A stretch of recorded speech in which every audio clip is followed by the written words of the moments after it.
La Sociedad Dominica de Medios de Comunicación, Sodomco, presenta A Pensar Más con Rosa María Palacios.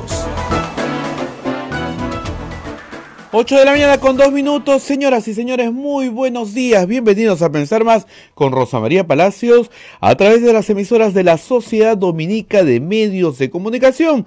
Muy buenos días, Arequipa, a través de Radio San Martín, buenos días, Chimbote, con Radio RSD, Radio Santo Domingo, Lima con Radio Santa Rosa, Cusco con Radio Veritas, Ucayali, Radio Cepagua, La Convención, Radio Quillabamba, Puerto Maldonado, Radio Madre de Dios son las emisoras dominicas y se unen también nuestros amigos de Huánuco a través de Radio Huánuco, Ayacucho a través de Radio La Voz de Ayacucho y Puno a través de Radio Pública, AM Tagua también en todo el Perú. Rosa María, muy buenos días. Muy buenos días a todos nuestros amigos en todo el Perú y en el mundo entero donde nos escuchan. Por supuesto, todos hemos amanecido muy contentos con la resaca de lo vivido, ¿no? Acá, mira, acá en Naila parece que se hubiera corrido toda la cancha ella. ¡Qué barbaridad! Pero sí, efectivamente, ayer un lindo partido, yo lo vi, ya me había acostumbrado a no levantarme, o sea, levantarme muy temprano, pero no salir de casa. ¡Qué frío hace hoy! ¡Qué bárbaro! Hace un frío ahorita en Lima que es difícil de creer, pero muy buenos días. Sale de nuevo mi voz, está ahí en tu teléfono. Se acopla, pues, 2, 3, 4 segundos después, bueno. Y nada, como todos los peruanos, hemos visto el fútbol. Contentísimos, porque qué raro, ¿no? O sea, no clasificamos a la siguiente etapa, pero, digamos, el estadio ayer era una fiesta y transmitía esa alegría de ganar finalmente un partido, hombre, ¿no? Y sabemos que Australia no es, pues, un rival tan duro, pero miren, Francia no le ganó 2-0, ni tampoco Dinamarca, ¿no? O sea, los únicos que le ganamos 2-0 fuimos nosotros. Así que no estuvo para nada mal. Creo que el grupo, como decían muchos, salvo Francia, que era más destacable, era un grupo muy, muy parejo. Y que al final de cuentas, bueno, así es la suerte en el fútbol, ¿no? No podemos jugar contra todos los equipos, sino contra el grupo que nos toca. Y dentro del grupo que nos toca, bueno, este ha sido el resultado. Así que nos vamos del Mundial, pero no por mucho tiempo. La gran esperanza es que en 4 años estemos en Qatar nuevamente. Y nada, bueno, ayer el estadio gritaba, Gareca, no te vas. Le han preguntado al profesor Gareca qué piensa hacer y ha dicho que se va a tomar unos días para pensar con pausa en su futuro. Es una tremenda responsabilidad, evidentemente. Imagínense ustedes, si él no llevara a la selección al próximo Mundial, pues sería una gran derrota, ¿no? Entonces, tiene que pensarlo. Pero por otro lado, acá le decía a la gente en el Twitter cosas divertidas como, profe, acá le vamos a perdonar todo, de donde venimos no importa. En cambio, si usted se va a la Argentina, ahí no le van a perdonar nada, ¿no? Entonces, quédese con nosotros, que lo vamos a tratar con más cariño, lo vamos a tratar más bonito. Pero claro, él ha dicho en alguna declaración que el sueño de todo técnico argentino es ser, pues, el técnico de la selección argentina, ¿no? Entonces, tiene toda la razón en eso, y habiendo en este momento tantos problemas con Argentina, porque otro partido, digamos, entretenido fue el de ayer, Nigeria contra Argentina, ¿eh? ¡Qué bárbaro! ¡Qué sufrimiento! Sí, ¡qué barbaridad! Bastante. Ahora, es curioso, ¿no? Cómo pasan del drama absoluto al entusiasmo más brutal. Ya están discutiendo si son primeros o son segundos, si traen la Copa del Mundo a casa de regreso. Con las justas han pasado, ¿no? Con las justas. Y les toca enfrentarse nada menos que a Francia. O sea, nosotros teníamos posibilidades si hubiéramos pasado nuestro grupo. Un cálculo era enfrentarnos a Argentina. Pero ahora, Argentina-Francia, en un partido de todo o nada, porque ahí queda, bueno, yo le apuesto a Francia, ¿no? O sea, por lo que hemos visto, es más fácil apostarle a Francia, creo, ¿no? Por más Messi que tengas, a veces Messi va a jugar y a veces no va a jugar, entonces no sabes qué día le toca. Es complicado. Así que estamos hablando de fútbol en A Pensar Más, como todo el Perú, porque estamos contentos, porque ha sido un buen partido, porque la hinchada se portó muy bien, muy bien. La gran migración peruana en el exterior, sobre todo en Europa, se hizo presente. Sí, se ha ¿no? notado que muchos peruanos están fuera del país, ¿no? Mira, la próxima vez viene Qatar y de ahí viene un mundial que va a ser en Estados Unidos, Unidos, México y Canadá. Ahí llenamos estadios, ¿ah? En Estados Unidos hay 200.000 peruanos, ¿no? O sea, va a ser mucho más fácil. Pero sí han ido del Perú, se calcula 25.000, 30.000 peruanos han salido del Perú. Y el otro tanto Y el otro tanto son, 20.000. son los migrantes peruanos que viven en los estados, en los distintos estados europeos. Acuérdense ustedes ese partido en Suiza, donde el estadio era El peruano. Estadio Nacional. El Estadio Nacional. Y tú me decías, ¿pero de dónde salieron todos esos peruanos? Bueno, hay que agradecerle a Alan García, decían algunos, con mucho cariño, el periodo 85-90, por ejemplo, no tan, ¿cómo les digo? Eficiente, ¿no? Para lograr un proyecto migratorio tan ambicioso como ha sido el de los peruanos en el exterior, ¿no? Se calcula que hay más de 3 millones de peruanos fuera. Así que nada. Y dicho eso, hay varias cositas que quería comentar, ¿no?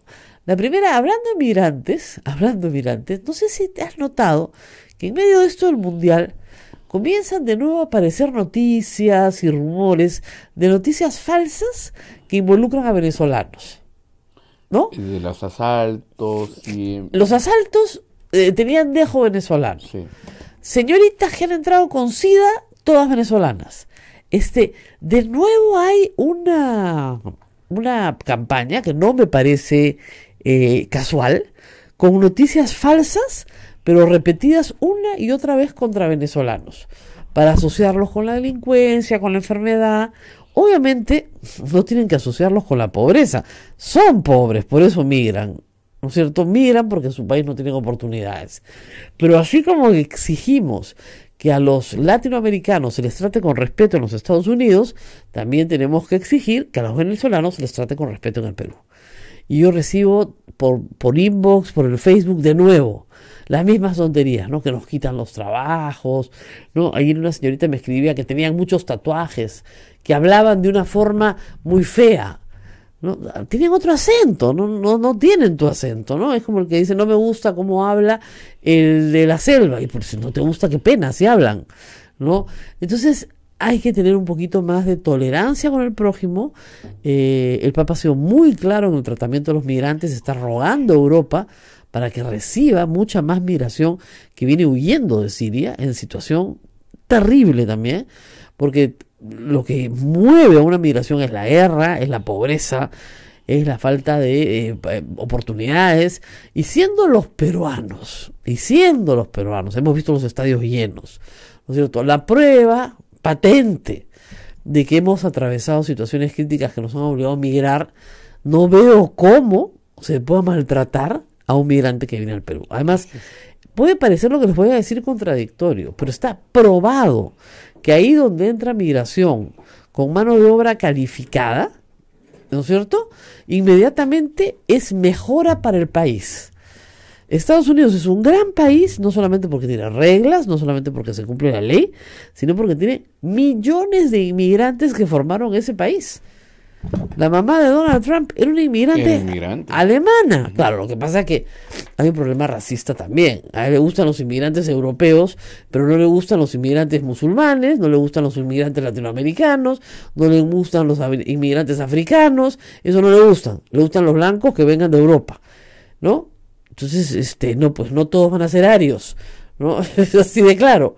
Es un problema el de la migración que nuevamente, como les digo, en esta misma semana, con el tema de los niños enrejados, enjaulados en Estados Unidos, y con el tema de noticias falsas sobre los venezolanos en el Perú, se vuelve a poner en agenda cuando el mundo entero está celebrando una de las fiestas que más une a la humanidad, que es la fiesta del fútbol. Donde no hay razas, donde no hay colores, donde se mezcla todo, donde la gente salta en las tribunas abrazándose con el que tiene al lado y no le pregunta cuál es su acento, ni si tiene tatuaje, nada. O sea, simple y llanamente se abraza con el que tiene al lado porque está celebrando la alegría de un espectáculo bien puesto que es el que hemos tenido ayer, ¿no? Dicho sea de paso, esos australianos parecía que jugaban rugby y no fútbol, ¿no? Paso, cómo pateaban hoy. No, bueno, me entierran como pateaba, qué barbaridad. Y usted también decía, otra pata, ¿viste la pata? Sí. El pobre Cueva, qué chatito como yo. O sea, a mí me pones con ese grandulón y claro, a mí me mata, pues también me clava la zapatilla en la oreja, ¿ya? Pero que eso es lo que hizo, le clavó la zapatilla y el chimpún se lo puso en la oreja, ¿ya? Claro, dirá, no, es que yo soy alto y le chato. O sea, pues no te pases, pues está bien, ¿no? ¿Ya? Y las jaloneadas, que ha sido propio mucho de este mundial, será porque tenemos mejores cámaras ahora con HD, se ve mejor. Pero cada vez que hay un corner, las jaloneadas, Dios mío, tiene que entrar el árbitro y ya no se jaloneen. En todos los partidos, ¿ah? Unas jaloneadas, parecen, y uno se monta sobre el otro y se jalonean, parece rugby, no es deporte. Sí, ahora, se juega mucho rugby en Australia y se juega una especie de fútbol americano, del fútbol de los gringos, que se llama Aussie Rules, con reglas australianas, que es la cosa más salvaje que has visto en tu vida, y que les encanta a los australianos. O sea, son fuertes, de ayer veías un equipo fuerte, o sea, son gente de una talla. Ayer me dijeron que Japón y Perú tienen en promedio la talla más baja de este mundial. En Japón se entiende porque los japoneses no son precisamente altos, ¿ya? En Perú un poquito más de hierro, pues señor, en la mañana, ¿no? No le eche papa al caldo, le eche un huevo al caldo, más proteína. Porque, ¿verdad? Pues los chicos peruanos tienen todos, en general, hoy en el Perú, un problema de alimentación que tiene que mejorar, pues, en la talla, en las generaciones futuras, mejorando la alimentación de los niños, ¿no? Si no, ese grandote no lo hubiera clavado la zapatilla en la oreja, si no se lo hubiera clavado, pues, en el ombligo, ¿no? Más o menos. En la oreja se la puso. Y dije, ¿qué es esto? ¿Han visto los memes? Están buenísimos, ¿no? Pues dice, Cueva es el pueblo peruano y el grandote es el fujimorismo. Qué horror. ¿Por qué somos tan malos? ¿Eh? Tan malos. Pero en fin, ahora vamos a hablar de otro tema lindo, lo que usted siempre esperó. Un parque temático para toda la familia. Yo cuando escuché la noticia pensé que era una broma, un meme inventado, ¿no es cierto?, para fastidiar ya al parque, no sé, al parque de las leyendas, o fastidiar no sé, al presidente del Congreso, ¿no? O sea, al señor Alarreta, que claro, mete la pata, pero no puede ser que la meta tanto, ¿no? La noticia original anteayer, dicha por el señor Galarreta, es que ya venía un parque temático para contar la verdadera historia, no la falsa historia, parece que por ahí se andan contando falsas historias, la verdadera historia de la lucha de las Fuerzas Armadas contra el terrorismo en el Perú y rendirles homenaje. Yo me quedé pensando, ¿no? Un parque temático. ¿Qué entenderá el señor por parque temático? Y dijo parque temático, no me estoy inventando. Temático. Así como dijo ley para los mermeleros y lo cumplió, dijo parque temático, diré, ergo lo cumplirá, ¿no? Digo yo. Ayer se ha tenido que desdecir, pero no se ha desdicho del parque temático. Se ha desdicho que la plata salga del Congreso, porque como ustedes se imaginarán, todo el Congreso le ha preguntado, ¿perdón? Nos acabamos de enterar. ¿Qué parque temático? ¿No? Y vamos a regresar para conversar sobre este tema con Indira Wilka, que está con nosotros, y hablar de un poquito más de de una conducta que no es solamente propia del Perú, que se llama negacionismo, que es lamentablemente uno de los grandes males del siglo XX, de lo que vamos a hablar después de la pausa. Volvemos.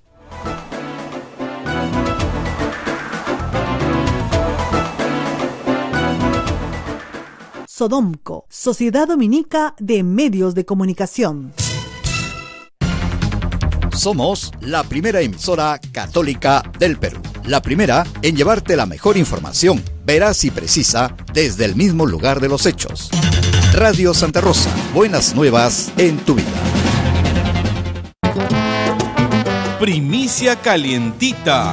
Nos vamos pa' Chincha, familia. Visitaremos la vistosa y popular comunidad del Carmen con su contagiante ritmo, color y sabor. Realizaremos la misa en la parroquia Nuestra Señora del Carmen y, por supuesto, nos deleitaremos con la rica sazón de Mamaine. Allí no queda todo. Luego nos dirigimos a la calurosa Chincha y degustaremos sus potajes y exquisitos dulces. No te quedes en casa. Nos vamos el sábado 21 de julio. Recuerda, los asientos son numerados. Llama al 427-6593 o visítanos en Girón Camaná 158. Radio Santa Rosa, 61 años llevando buenas nuevas en tu vida.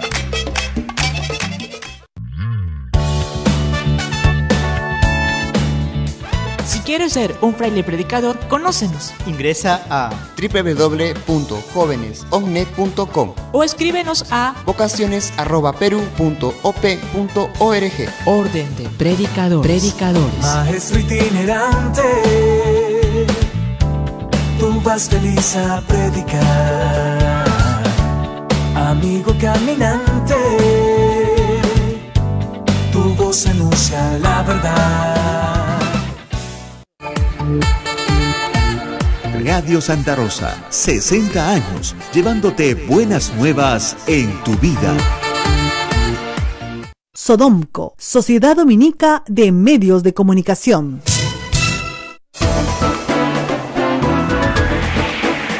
8 de la mañana con 17 minutos, estamos a través de la Sociedad Dominica de Medios de Comunicación, conectados con todo el Perú, Arequipa a través de Radio San Martín, Chimbote con Radio Santo Domingo, Lima con Radio Santa Rosa, Cusco con Radio Veritas, Ucayali con Radio Cepagua, La Convención, Radio Quillabamba, Puerto Maldonado, Radio Madre de Dios, emisoras dominicas, en Huánuco nos escuchan a través de Radio Huánuco, en Ayacucho a través de Radio La Voz de Ayacucho, en Puno a través de Radio Pública y AM Tagua. Rosa María.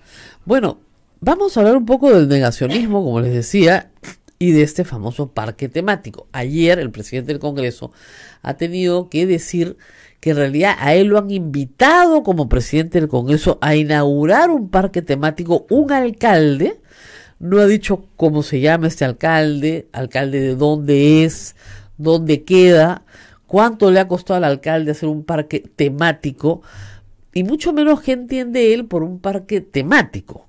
Un parque temático normalmente se construye alrededor de un tema, ¿no es cierto?, que une todo el parque en distintas atracciones, ¿no es cierto? Si ustedes van a los parques temáticos de Disney World, ¿no es cierto?, uno está dedicado a Mickey Mouse, el otro está dedicado a la industria del cine. Así es. ¿No es cierto? Otro está dedicado a la naturaleza. Yo pensé que iban a hacer eso. Claro, el otro está dedicado a la... En fin, todos los parques temáticos de Disney tienen 5 o 6. Entonces tú, más o menos, lo que a ti te gusta la naturaleza, te vas al de la naturaleza. Te gusta el espacio, la ciencia, la cultura, te vas a Epcot, ¿no? Te gusta Mickey Mouse y todos sus amigos, te vas al de Mickey Mouse. Y así es por temas, pues, ¿no? Uh-huh. Y con atracciones. Entonces yo hice un concurso entre mis seguidores en Twitter sobre qué atracciones pondrían en el parque temático de Luis Galarreta, ¿no es cierto? Dedicado a contar la verdadera historia, no la falsa historia, la verdadera historia de la lucha, ¿no es cierto?, contra el terrorismo, obviamente del fujimorismo, ¿no? Va ganando lejos Haz tu Bloody Video. De verdad, a la gente le ha gustado la idea, porque imagínate, te hacen una salita del cine igualita, tú entras, te sientan con un fulano igual a Vladimiro Montesinos y te ponen un montón de billetes ahí y te los puedes llevar. Es buenísima la atracción. Son falsos los billetes, ¿no? Haz tu Bloody Video. Te dan tu video. Tu Bloody Video, ¿no? Y además te dan tu brochure a la salida con tus fotos, con tu video, con tu polito que dice yo me hice mi Bloody Video, free Jackie, ¿no? Todo, o sea, olvídate, sales completo. Gran atracción. Bueno, yo pensaba que estaba pensando en algo así el señor Galarreta, pero no. Ayer dijo que se trataba de un parque para rendir honor a los caídos de las Fuerzas Armadas, con una llama votiva que iba a estar iluminada las 24 horas del día. De nuevo, no dijo dónde, no dijo cuánto iba a costar. De repente el señor Galarreta no lo sabe, ¿no es cierto? Pero hay varios lugares públicos, abiertos al público, y espacios públicos, sobre todo en instalaciones de instrucción militar, que ya tienen llama votiva, que ya tienen guardia de honor, que ya tienen monumentos de toda clase, y estamos hablando desde el nombre de una calle. Yo creo que la calle Miguel Grau, por ejemplo, es la calle más común en el Perú. Entonces, si ustedes van a un catastro nacional de calles, el nombre Miguel Grau se repite en todos los distritos, provincias y regiones del Perú. Y Plaza Grau hay en todas partes. Lo mismo, Bolognesi, yo te diría que es el segundo, y así sucesivamente, ¿no? En orden de méritos.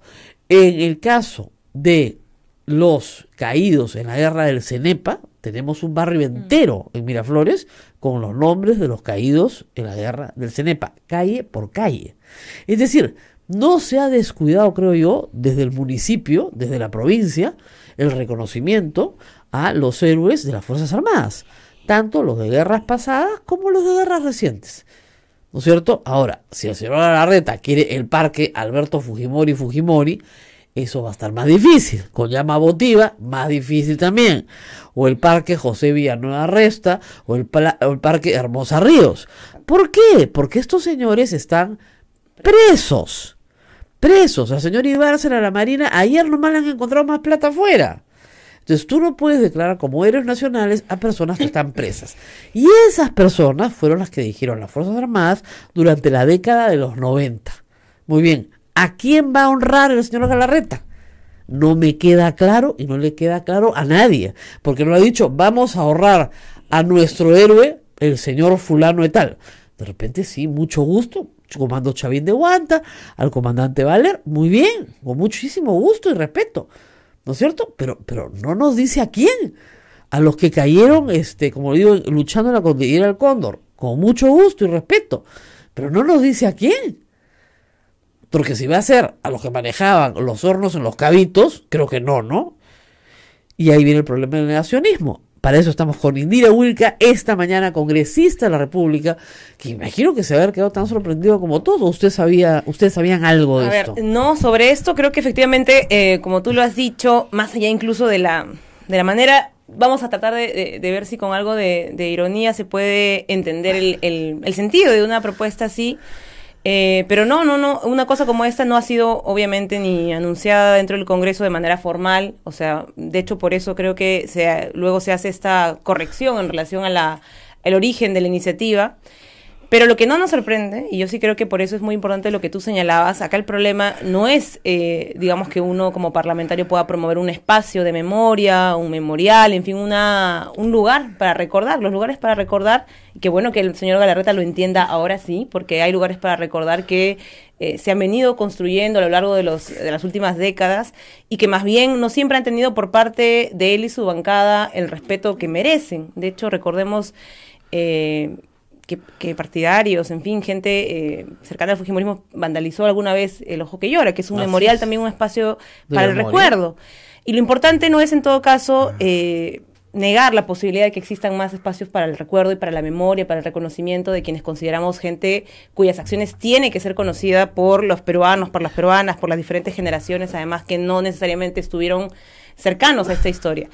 El problema es, y tú lo has señalado y creo que eso hay que reforzarlo, es cuando se pretende, sobre la base de una acción como esta, intentar poner en marcha una estrategia que sí está, digamos, ya siendo parte de una campaña del fujimorismo, que es una estrategia para negar la historia. Y como ellos dicen, para negar la historia de las verdades, por ejemplo, judiciales, de casos de violaciones a los derechos humanos, lo que ellos están pretendiendo es imponer la verdadera historia, su verdadera historia, desde la perspectiva fujimorista, que no es una historia que yo además creo que ni siquiera represente al sentir de la mayoría de las Fuerzas Armadas en este país. Por el contrario, las Fuerzas Armadas repudian el latrocinio del que fueron víctimas en los 90. Sí, con matices más, matices menos, yo creo que podemos reconocer eso, pero no se niega de parte de ellos la historia, en fin, el reconocimiento de sucesos que no tienen que ver con, como ellos llaman desde el fujimorismo, excesos o errores, sino delitos pues probados, delitos sentenciados. Entonces eso es lo preocupante y eso lastimosamente, Rosa María, algunos sí no nos sorprende, porque eso ya, digamos, desde que el Congreso está en funciones y desde que la mayoría ha empezado a ser, digamos, instrumentada para lograr objetivos políticos del fujimorismo, es algo que está en marcha, esta necesidad por reescribir la historia, como tú dices, ¿no?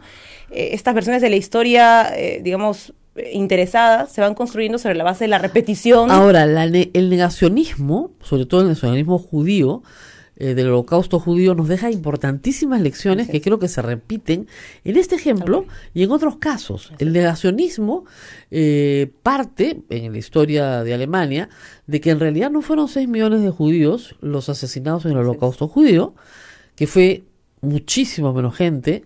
Para empezar, comienzas a implicas un reduccionismo. Segundo, que murieron de tifus, de enfermedades, que no fueron maltratados, que sí fueron segregados en campos de concentración, pero eran porque eran personas que tenían problemas de contagios de salud. Entonces se va reduciendo, ¿no es cierto?, un asunto de una magnitud monstruosa a un asunto en que en realidad no fue así. Así es. Se va acomodando la historia, se va reacomodando. A tal punto que para, digamos, vencer el negacionismo, ha dejado grandes lecciones la comunidad judía mundial.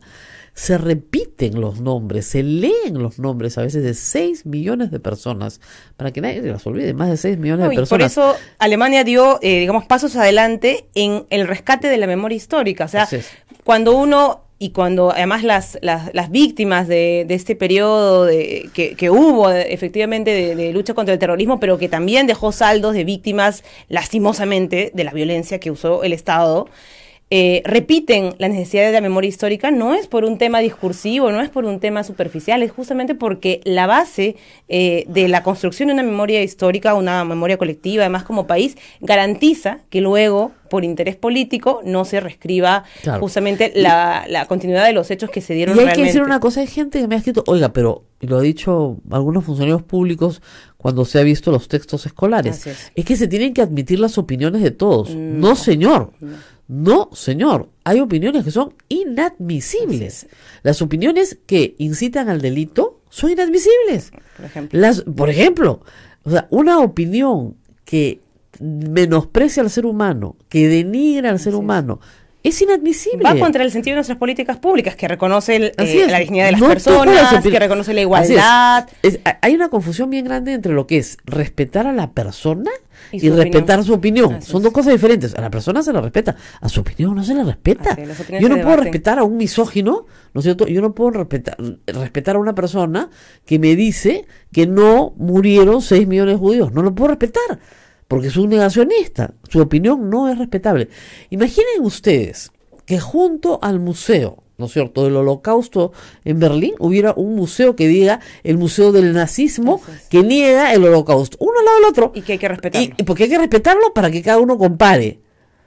Eso es inadmisible. Eso es inadmisible. Es una total distorsión de lo que tiene que ser una política plural, que eso sí lo reconocemos, tiene que existir, que tiene que haber una posibilidad de que todos los actores puedan expresarse libremente de acuerdo a lo que efectivamente vivieron, a lo que efectivamente se hizo. Pero es muy distinto que eso pretenda negar, como digo nuevamente, hechos que ya no son solamente, digamos, testimonios de las víctimas, que los existen, y justamente fue parte del trabajo de la CBR, y por eso es que a muchos les molesta el informe final de la Comisión de la Verdad, porque recogió testimonios, como nunca antes se había hecho, de cientos de víctimas. No todas, obviamente, pero es un esfuerzo de recopilación, digamos, era el esfuerzo de recopilación inicial. El problema es que luego se interrumpió ese proceso que nos hubiera permitido profundizar. Hay otro tema que es una muralla, también que hay que decirla bien grande. Así es. Buena parte de la información está en las Fuerzas Armadas, y las Fuerzas Armadas se han negado sistemáticamente y a lo largo de las décadas a entregarla para proteger a las personas que violaron derechos. Exactamente. Porque a las personas que ellos creen que actuaron bajo las órdenes de, pero que actuaron contraviniendo derechos fundamentales básicos. Y hasta que no muera la última de esas personas, ¿no es cierto?, esos archivos no serán revelados. Entonces tal vez en 50, 60, 80 años esos archivos podrán ser revelados y podríamos tener una construcción más completa, si es que no los queman antes, ¿no es cierto?, como suele suceder en el Perú, una construcción más completa de lo que pasó en cada lugar y quién se opuso a qué. Porque yo estoy segura que hay militares que se opusieron a la forma de conducta en la que se estaba conduciendo, ¿no es cierto?, el enfrentamiento a Sendero Luminoso y al MRTA. Y dijeron, este no es el camino, por aquí no vamos a ninguna parte. ¿No es cierto? Y yo estoy segura que hubo gente que se opuso a lo que sucedió en La Hollada. Estoy segura que hubo gente que se opuso. Y hubieron militares que dijeron, yo no participo de esto, pero que no pudieron vencer, ¿no es cierto?, la jerarquía y las resistencias de sus superiores. Todo eso será juzgado algún día, le guste o no le guste a las Fuerzas Armadas o al señor Galarreta. Y de hecho es lo que está pasando, ¿no? Y por eso la necesidad, Rosa María, que retome esta idea, y cuando hablamos de esta nueva anuncio sobre un parque temático, nadie se opone evidentemente a que se haga un reconocimiento a las Fuerzas Armadas o a las víctimas directas del terrorismo. Eso tiene que quedar absolutamente claro. Lo que no puede permitirse, y creo que además es peor cuando proviene de una autoridad elegida por los ciudadanos es que con esa instrumentalización de las víctimas del terrorismo se pretenda nuevamente cambiar la historia. Y cambiar la historia, además, ya no solamente de testimonios, como yo decía, sino de juicios y casos de violaciones de los derechos humanos con sentencia firme, o sea, verdades judiciales. Eso es lo que nos parece preocupante.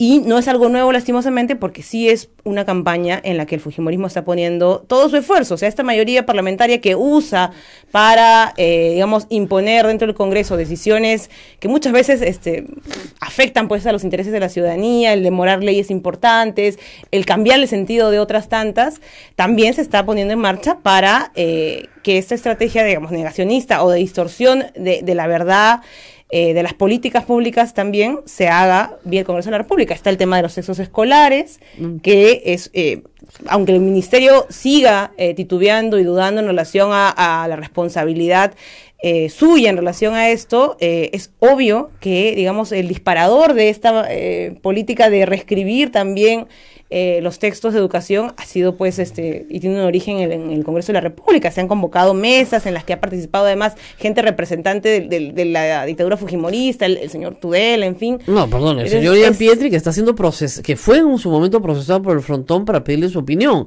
Entonces, yo digo, eso no es una novedad, entonces sí es parte de una campaña y creo que lo mínimo pero lo más grave, que es la ideologización de la educación peruana.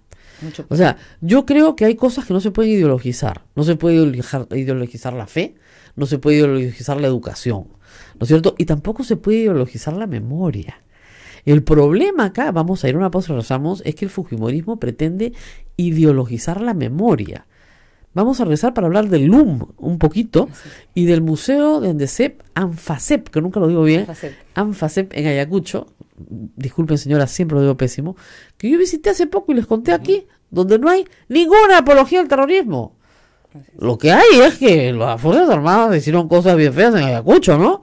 Y bueno, las hicieron, pues, ¿qué vamos a hacer? Así es la historia.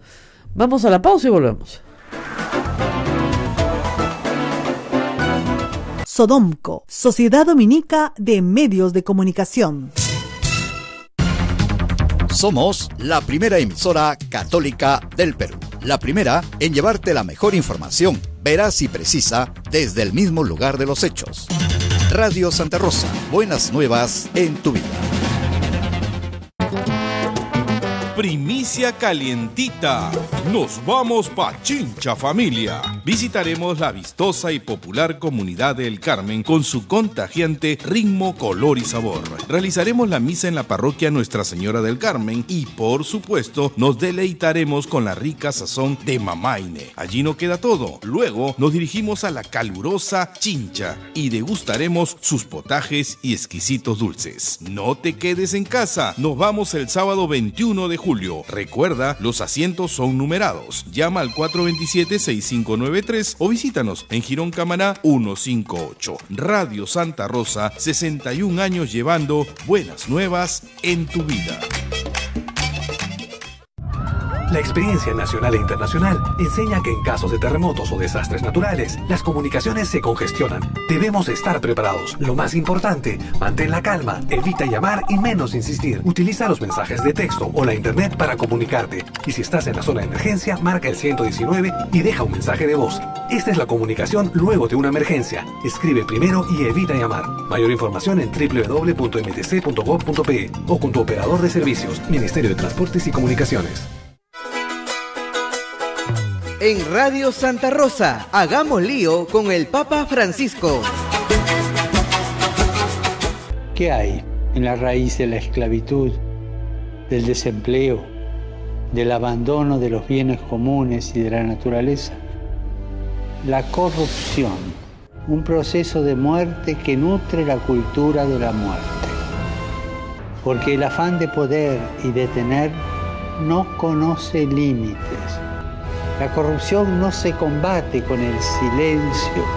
Debemos hablar de ella, denunciar sus males, comprenderla para poder mostrar la voluntad de hacer valer la misericordia sobre la mezquindad, la belleza sobre la nada. Pidamos juntos para que aquellos que tienen un poder material, político o espiritual no se dejen dominar por la corrupción. Gracias, Papa Francisco. Radio Santa Rosa. Buenas nuevas en tu vida. Benedictio Dei omnipotentis, Patris et Filii et Spiritus Sancti, descenda super vos et maneat semper. Santa Rosa, buenas nuevas en tu vida. Sodomco, Sociedad Dominica de Medios de Comunicación. 8 de la mañana con 37 minutos, continuamos conversando con la congresista Indira Wilca. Sí, María. y bueno, estamos tratando de comunicarnos con Roma también, ojalá tengamos suerte porque mañana Monseñor Barreto es ya finalmente designado públicamente como cardenal del Perú. Es un día de fiesta para toda la iglesia peruana. Así que, bueno, estamos tratando de conversar con él. Si no lo hacemos hoy, tal vez logremos hacerlo mañana. Por la diferencia de horas, de repente podemos tener más suerte mañana, pero estamos en eso. Me dice José Alejandro Godoy una cosa que es cierta. En el libro del Ejército en Honor a la Verdad, que yo también tengo, sobre todo el conflicto, ellos reconocen sus errores y excesos. No los llaman violaciones sistemáticas a derechos humanos, pero se pide perdón por lo cometido. El fujimorismo no quiere ni siquiera pedir perdón, ¿no? Por eso digo que pedir permiso. Por eso creo que es importante que la gente diferencie la instrumentalización que también se hace de la propia voz de las Fuerzas Armadas, de un sector de ellas al menos, que es el que se expresó en libros como este. Como digo, puede haber matices en el desarrollo, pero sí hubo un reconocimiento de que existieron hechos terribles, ¿no? Terribles por los cuales se pide perdón y se reconoce además que no pueden volver a repetirse. Creo que eso es lo fundamental en estos casos, es que el reconocimiento de ese tipo de situaciones que son delictivas, que son de violaciones a los derechos humanos, se dan para que todos como sociedad nos hagamos el compromiso de que no vuelvan a repetirse. Entonces, eso es lo importante acá, y yo creo que por eso es tan necesario señalar que hay un uso político y deliberado de ese tipo de situaciones. Le pido a la congresista Indira Wilca una breve interrupción para hablar con Monseñor Barreto. Muy buenos días. ¿Aló? Muy buenos días para ustedes, muy buenas tardes para aquí en Roma. Bueno, todo listo ya entonces para la ceremonia de mañana. Cuéntenos un poquito a los peruanos cómo es esta ceremonia, de qué se trata, qué es lo que vamos a ver en la pantalla. Bueno, en realidad es la primera vez que participo, o sea que poco puedo contarles, lo que decirles que mañana a las 9 hora peruana tendremos en la Basílica de San Pedro la creación de los 14 nuevos cardenales. Entre ellos no va a desarrollarse porque no han dado muchos detalles, pero los signos externos es que tendré una sotana roja, una faja roja, también un solideo también rojo, todo es rojo. ¿Por con qué? Lo cual es la expresión de la sangre. Eso es lo que quería preguntar. Martirio, ¿no? Ok, así que ¿por qué? A ver, para que eduquemos un poco, ¿por qué los obispos usan el púrpura y los cardenales el rojo? Bueno, en realidad el de cardenales es púrpura, es el color púrpura, que es rojo, ¿no? Indica como que de alguna manera están más identificados con la sangre de Cristo, con la entrega de toda su vida. Hay un martirio cruento y hay un martirio incruento, sin derramamiento de sangre, que es de alguna manera una identificación más cercana con Cristo, que muere en la cruz por la salvación del mundo. Y en ese sentido creo que ese es el símbolo del color rojo, como en la liturgia también cuando se celebra el martirio es rojo. Y yo me refería... el 29 de junio, el viernes próximo, que celebraremos con el Padre la misa de San Pedro y San Pablo, es también... Esto tiene, yo diría, pero también expresa nuestra decisión firme e irrevocable de entregar hasta el último segundo de nuestra vida por la causa del Evangelio de Jesús. Yo me refería al color morado que usan los obispos. Los obispos, de hecho, también es un color, ¿no? Es algo como violeta, podríamos decir, un poco rojo, pero también es la ofrenda de la vida. Y tenemos los cardenales, yo me he preguntado por qué nos ponen 2 brazos de cruz. No es solamente la cruz normal que tienen los arzobispos y obispos, sino 2 brazos. Y yo he preguntado a aquellos que saben en Roma, explíquenme por qué la cruz del cardenal tiene 2 brazos. Claro. Y me dicen, no, es que son 2 cruces, la cruz del obispo y la cruz del cardenal. Y yo, un poco en broma y también en serio, decía, basta con una cruz. Pero en fin, este es el sentido de entrega total por la causa del Evangelio de Jesús al servicio de la Iglesia. Ahora, en los próximos meses, usted ya cumple 75 años, tiene que renunciar como obispo, el Papa decide si acepta su renuncia o no, pero a los cardenales se les da encargos particulares. ¿Ha recibido ya algún encargo? ¿Se le ha hablado de algún encargo en particular que se le dará? Bueno, en realidad yo ya pertenezco a la comisión que prepara el sínodo amazónico que se realizará, Dios mediante, en Roma en octubre del 2019, del próximo año. Esto es parte ya de un servicio a la Santa Sede. Pero también, y esto ya me han comunicado oficialmente, que todo cardenal de la Iglesia Católica tiene en Roma una parroquia. Así es. Y a mí me han asignado, sí, una parroquia. A mí me han asignado la parroquia de San Pedro y San Pablo en la Vía Ostiense, que es una parroquia encargada a los franciscanos conventuales, que es la misma congregación de los beatos mártires de Ote, Miguel Zbigniew. Entonces, ¿por qué me han dado, sin consultarme también, al igual que el ser cardenal, me han dado la parroquia de San Pedro y San Pablo? Monseñor, ¿hemos perdido la comunicación? Sí. Lamentablemente hemos perdido la comunicación. Vamos a tratar de retomarla, pero para todos los interesados, ahí va la información.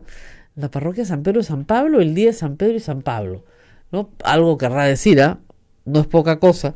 Y como decía el Monseñor Barreto, esa congregación, la que maneja esa parroquia, es la congregación a la que pertenecen justamente 2 mártires católicos asesinados por Sendero Luminoso durante la época terrorista. Porque, digamos, para que quede claro, o sea, en toda la vida social y cultural del Perú, en la vida de fe y en la vida militar, hay caídos, hay gente que ha muerto por sus convicciones también de fe, y en los grupos evangélicos también, con tremenda crueldad fueron asesinados, y religiosos y religiosas también que han sido declarados ya mártires de la Iglesia. Así que, digamos, aquí no hay nadie que diga que no conoce a alguien que haya muerto en esos años. Cuando tú tienes el número de muertos que tienes, es imposible. Indira es justamente víctima. Nuestro país entero, Rosa María, sobreviviente. Creo que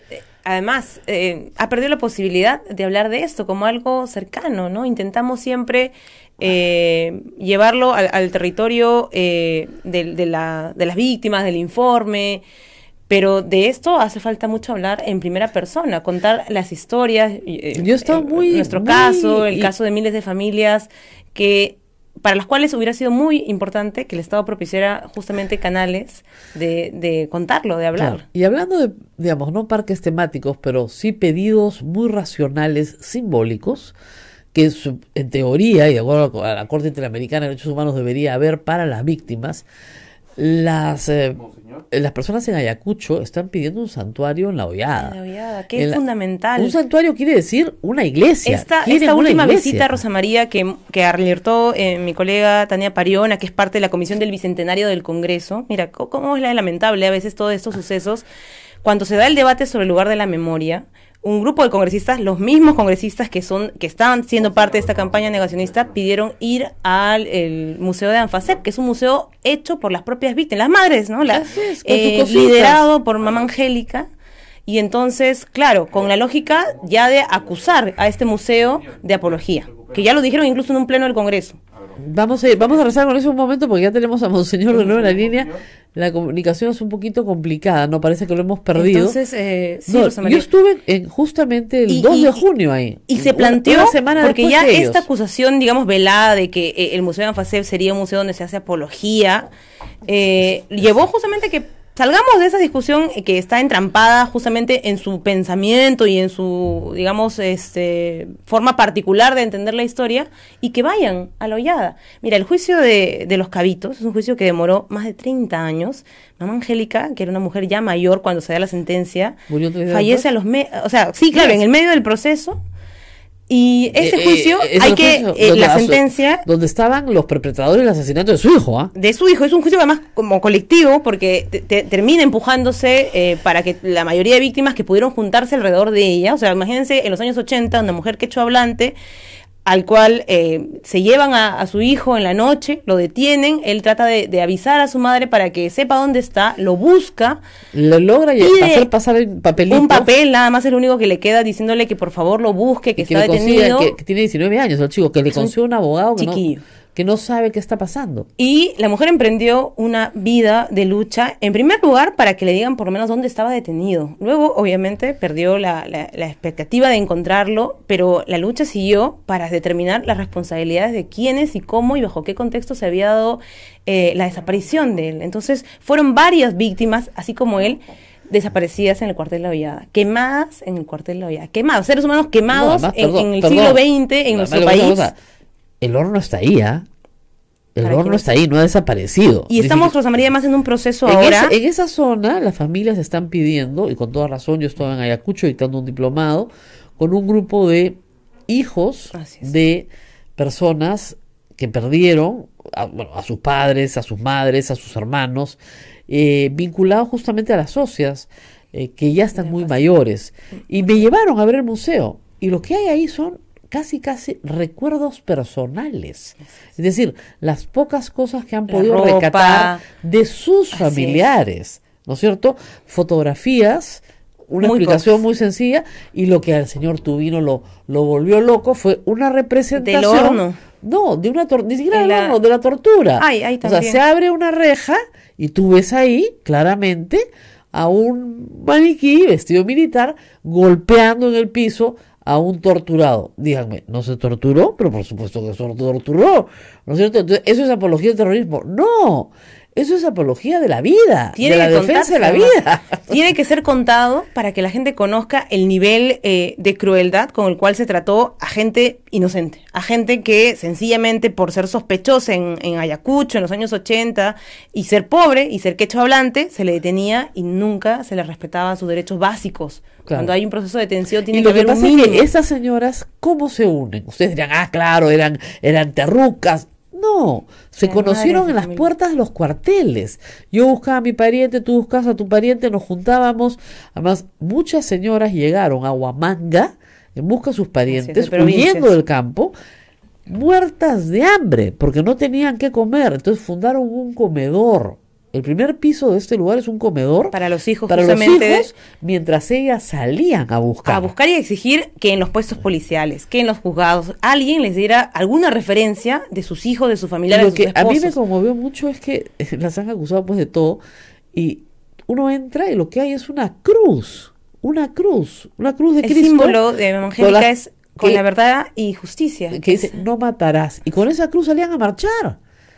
Entonces, a mí una de las personas con las que estuve trabajando me dijo, yo tengo 3 hermanos en La Hollada, 3 hermanos, hechos polvo ahí, pues nunca los van a encontrar. Entonces lo que quieren es, a ver si el señor Galarreta se conmueve un poquito, un santuario, es decir, una iglesia católica, porque la mayoría de los que murieron ahí son católicos. Quieren una iglesia donde vayan a rezar, a poner flores a sus muertos y a pensar en lo que pasó ahí. ¿Y por qué además eso es lo que quieren? Como santuario, Rosa María? Porque hay un proceso incluso pendiente de búsqueda y reconocimiento de los cuerpos. Hay cuerpos en fosas que están ahí pendientes de desenterrar. Y eso, a propósito, me hace recordar, Rosa María, que sí también esta campaña negacionista se da para bloquear iniciativas positivas. ¿Cuál es la iniciativa, por ejemplo, que tiene que ver con la búsqueda de estos cuerpos de personas que fueron desaparecidas, incineradas, y de los cuales probablemente el resto que hoy existe no permite la identificación sencilla, entonces tenemos que recurrir a el uso de material genético? Hay un proyecto de creación de un banco de datos genético para la búsqueda justamente de personas desaparecidas en esta época. Claro, porque tenemos una dirección de búsqueda de personas desaparecidas ya en el Ministerio de Justicia, pero no tiene capacidad operativa porque la mayoría de estos cuerpos no son reconocibles a simple vista, entonces hay que usar el reconocimiento a nivel genético. Administrar ese material genético de personas humanas requiere una instancia, digamos, constituida formalmente. Ese proyecto fue enviado por el Ejecutivo el año pasado, Rosa María, y aún ese proyecto no ha podido ser aprobado. Logramos hablar con la congresista que si en ese momento se desaparecían los cuerpos, era por una razón, era para que no fueran identificados los perpetradores. No hay cuerpo, no hay delito. Ese es el tema. Entonces, cuando tú dices, oiga, señor, no hay cuerpo, no hay delito. Y yo sé, porque todos creo que lo hemos vivido en el Perú, que hay muchísimos oficiales y suboficiales de las Fuerzas Armadas que están avergonzados de esto, que tienen hasta el día de hoy mucha culpa, muchos problemas de salud mental por lo que ellos vieron y lo que vivieron. Pero que cuando, y te lo reconocen y te lo dicen en privado, pero cuando salen a hablar en público, como decíamos, se defienden corporativamente y eso no está bien. Porque finalmente los está perjudicando a ellos mismos. Y perjudica, por supuesto, a las víctimas porque hay una imposibilidad de encontrar justicia. Entonces, hay dos grandes pendientes. Uno es el proceso, digamos, de búsqueda de justicia, que ya sabemos por qué se demoró. Tú lo estás contando muy bien, la estrategia que se ha usado para dilatar procesos judiciales, que lo de Cabitos haya durado más de 30 años, que ahorita estemos con el juicio de Cayara, que fue otra zona donde se dio una situación similar de una intervención de las Fuerzas Armadas y donde se terminó asesinando gente.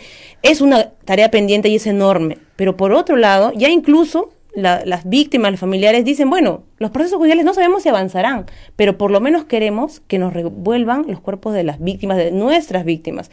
Muchos de ellos efectivamente son personas cristianas, católicas, y quieren por lo menos tener un espacio donde ir a visitar a sus familiares. Entonces, hay esta ley de búsqueda que no tiene que ver con los procesos judiciales. La ley de búsqueda que se aprobó en el Congreso anterior, justamente indica la posibilidad de iniciar esta búsqueda y reconocimiento de los cuerpos que están en fosas. A mí me conmueve mucho porque además las acusaciones, ¿no?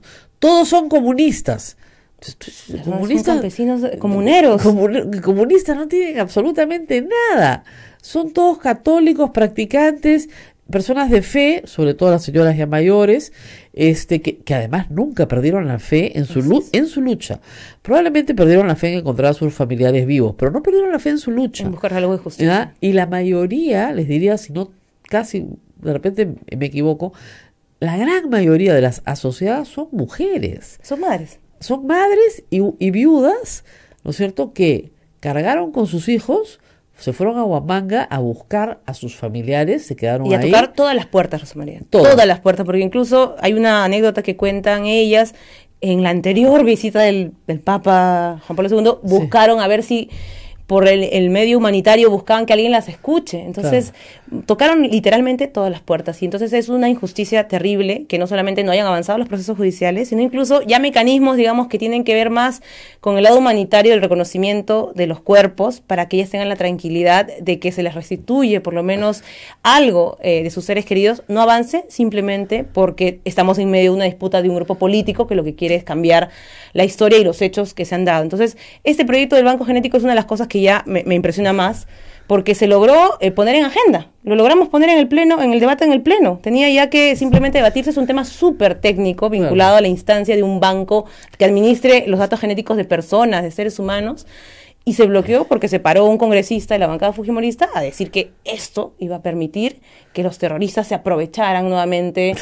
Entonces fue una barbaridad, tuvimos que explicarle en ese momento y parar el debate y pedir que primero que lean el proyecto, que se enteren. El problema es el siguiente: Sendero Luminoso no desaparecía. Sendero Luminoso mataba y dejaba el cuerpo tirado justamente con un cartel encima para que hubiera un escarmiento, ¿no es cierto? Entonces, los familiares de las víctimas de Sendero Luminoso siempre pudieron recuperar sus cuerpos.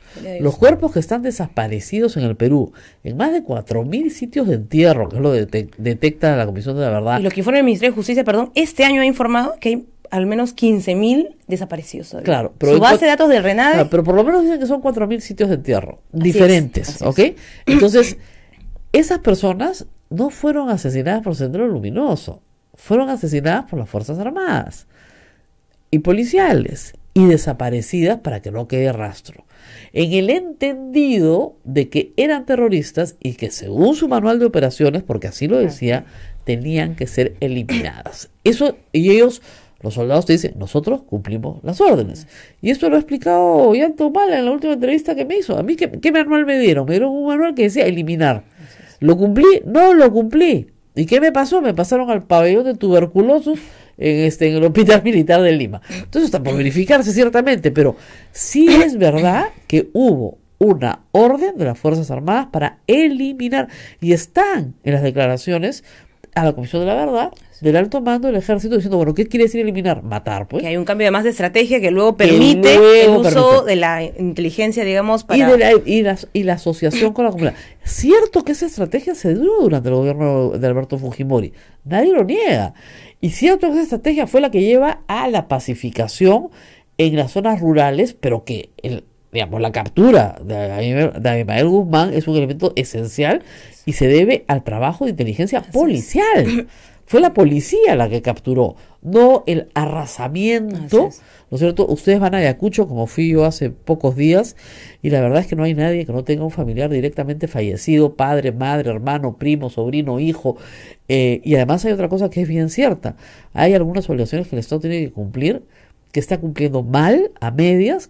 Son estas simbólicas y la otra son las de salud mental. Totalmente. Ya solamente con 2 centros comunitarios de salud mental no se va a poder atender a la población de Ayacucho, que necesita desesperadamente ser reconocida en su tragedia. Y si la siguen tratando como si ahí nada hubiera pasado, va a ser peor. De salud integral, de vivienda, de salud, digamos, común a nivel del sistema de salud pública. Entonces, hay un plan integral de reparaciones que está totalmente desfinanciado. Las víctimas permanentemente tienen que ir al Ministerio de Justicia a exigir que se ponga en marcha. Pero por lo menos que les den salud mental. Que es lo básico, que es lo indispensable. Básico. Que es la forma real de reparación. Antes de despedirme, que la Universidad San Cristóbal de Huamanga considere colocar la carrera de psicología en su planilla, en su oferta educativa. Que no la tiene. No hay. Y hay demanda. Por supuesto hay que demanda. Sí. ¿Por qué? Porque hay una barrera que es infranqueable, que es la barrera de la lengua. Entonces lamentablemente, digamos, con las personas que yo trabajé, que son jóvenes, eran, ¿qué te digo? Yo calculo que 3/4 partes eran quechohablantes de lengua materna. Hablaban castellano perfectamente, y el otro cuarto hablaban perfectamente quechua, no siendo de lengua materna. Entonces, si tú te vas a enfrentar a todos tus demonios del pasado, lo quieres hacer en tu lengua materna. Y no hay psicólogos que hablen quechua, hay muy pocos. Lamentablemente, todo esto con cariño para el señor Galarreta, para su parque temático. Y creo también, para nuestro gobierno, o sea, no se puede ceder ante esta campaña negacionista, a esta estrategia montada, y hay que decirlo también, por intereses del fujimorismo. ¿Por qué? No son responsables ellos de lo que ocurrió en los 80, pero lo que están buscando es que a través de la relativización de la historia, es decir, no ocurrió como ocurrió, no fueron tantos, es que también se intente quitar el peso de las responsabilidades y los delitos del señor Fujimori. Esa es la realidad. Pero yo no entiendo, porque en realidad, digamos, las más grandes violaciones de derechos humanos cometidas por el Estado se cometen entre el año 85 y el año 90. O sea, y no sabe muy bien. Cuando hemos conversado, ellos lo reconocen. ¿Cómo es que el fujimorismo defiende al gobierno de García? No sé. Es inaudito. No sé. Pero, de verdad, en estadística, digamos, y esa estadística la puede verificar cualquiera. Es parte de las cifras oficiales. Exactamente. El número de muertos reportados, y no hay nada más objetivo que un muerto, o sea, discúlpenme, eso no es subjetivo, eso es bien objetivo. El número de muertos reportados, los años más violentos son 87, 88, 89, son los más violentos.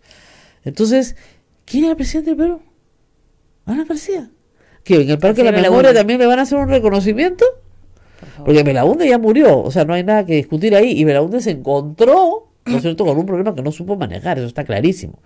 Del 80 al 83 le entregó a las Fuerzas Armadas el control del orden interno en Ayacucho, y ahí se exacerbó todo. Se cometieron la mayor cantidad de casos de violación a los derechos humanos. Ahí se exacerbó. Pero eso es algo que hay que señalar, nos guste o no, es parte de Pero toda esta historia que les estoy contando yo la he vivido, pues, o sea, acá Abel también, Indira era chiquita, ¿no es cierto? Su padre fue asesinado. Entonces, estamos hablando de una historia vivida.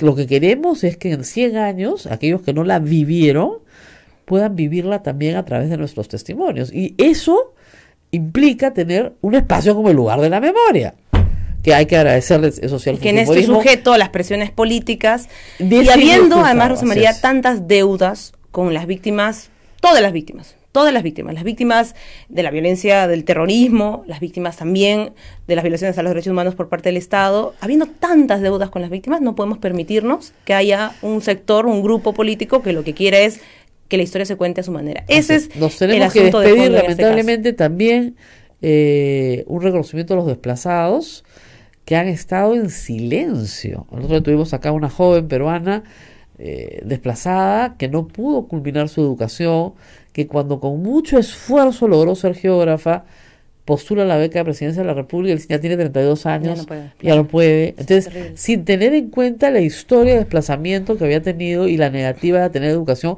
y sus capacidades de educarse, digamos, sacando su maestría. Tiene que haber cambios en las políticas de reparaciones. Lo mismo está pasando con los becarios de la beca Reparred, que justamente es la beca para las víctimas de violencia. Se les exige casi, además de ser víctimas, estar al límite de la pobreza, o sea, cosas, la verdad, que los vuelven a vulnerar y que no tienen que ver con su condición justamente de víctimas. Entonces, hay que hacer un llamado, sí, al premier, al señor Villanueva, al presidente Vizcarra, demuestre que realmente está dispuesto a jugarse por los derechos de las personas que en décadas anteriores fueron ya vulneradas, demuestre que quiere hacer un gobierno diferente, demuestre que no está subordinado al fujimorismo, que no le tiene miedo. Estás pidiendo mucho. Probablemente lo pida, pero es lo que lastimosamente nuestros ciudadanos se merecen. Orden del día, pedidos, eso no va a ser. Sería lindo, ¿no? Moción del orden del día. Yo sería realmente una kamikaze en el Congreso. Moción para que el presidente de la República no sea sometido a la voluntad de fuerza popular. ¡Ah! Ahora, es absurdo que tengamos que pedirle a un presidente que tenga independencia de un grupo, pero creo que no está de más recordárselo siempre y que sepa además que hay una ciudadanía activa y que eso es creo tal vez la diferencia de otros tiempos de los 90 es que hoy existe una generación, mi generación creo, que no se va a dejar engañar por la versión paralela de la historia del fujimorismo. Eso esperamos. Y bueno, que está dando una pelea para que se respete justamente los no basta con reunirte con tus congresistas, pues, ¿cómo se llama? En Baco y Vaca, pues. Tienes que salir, ¿no? Eso ¿no era que se hagan ensuciar los zapatos? Ay, Dios mío. Bueno, nos tenemos que despedir. Un abrazo a Monseñor Barreto, que hemos perdido la comunicación con él, pero mañana vamos a seguir todo. Desde tempranito vamos a tener algunas novedades desde Roma, todo lo que vaya llegando por las noticias del Vaticano, y evidentemente vamos a ir a contarles de esta ceremonia especial, porque fíjense, así nomás no se nombra a un obispo cardenal. En la iglesia es una fiesta importante, y además el viernes tenemos San Pedro y San Pablo. Y como saben, acá somos observantes y acá ese día no se trabaja porque se va a misa. ¿Ya? Mira la cara de todos acá. Daila, vas a ir a misa, se nota mucho activismo y poco espiritualidad. Nos tenemos que despedir, gracias a la congresista Indira Wilca, gracias a todos los que me han escrito. No he podido contestarles y me han dado datos sobre el parque temático, me han mandado la maqueta del parque temático. Obviamente no es la verdadera maqueta, ¿no? Es un meme, pero está buena. Y a todos aquellos que se dan cuenta de que esta es una política que no tiene ni pies ni cabeza y que hay que hacer algo para detener, por lo menos contener en parte lo que es una política negacionista. Nos vemos mañana. Mañana de todas maneras. Se acabó el recreo. ¿Aló? ¿Sí? ¿Aló? No sé si llamó. No, la señal está pésima. Bueno, hay que explicarles algo al público en general. Esta es una radio muy pobre. Entonces, nuestras instalaciones tienen 500 años y los muros que tenemos acá son como del tamaño, ¿cómo les explico? De un cuarto. Cada muro es un cuarto, ¿ya? Podría vivir gente adentro del muro. De verdad. Entonces, ¿no? El ancho del muro es el ancho de un baño, más o menos. Entonces, claro, para que entre la señal dentro de la cabina, tenemos unas dificultades técnicas tremendas. Y, claro, no tenemos soluciones tecnológicas porque las deben existir, ¿no? Pero no están al alcance de nuestras humildes posibilidades. Ahora, eso sí, tenemos un convento precioso, para quien quiera. Para quien quiera. Nos vemos mañana. Mañana muy temprano nos encontramos en A Pensar Más con Rosa María Palacios. Muchísimas gracias.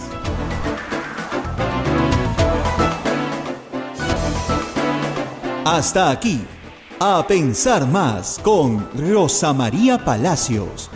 Este programa fue producido por la Sociedad Dominica de Medios de Comunicación, Sodomco.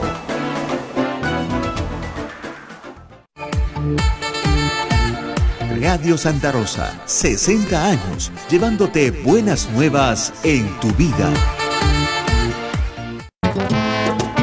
Primicia calientita. Nos vamos pa' Chincha Familia. Visitaremos la vistosa y popular comunidad del Carmen con su contagiante ritmo, color y sabor. Realizaremos la misa en la parroquia Nuestra Señora del Carmen y, por supuesto, nos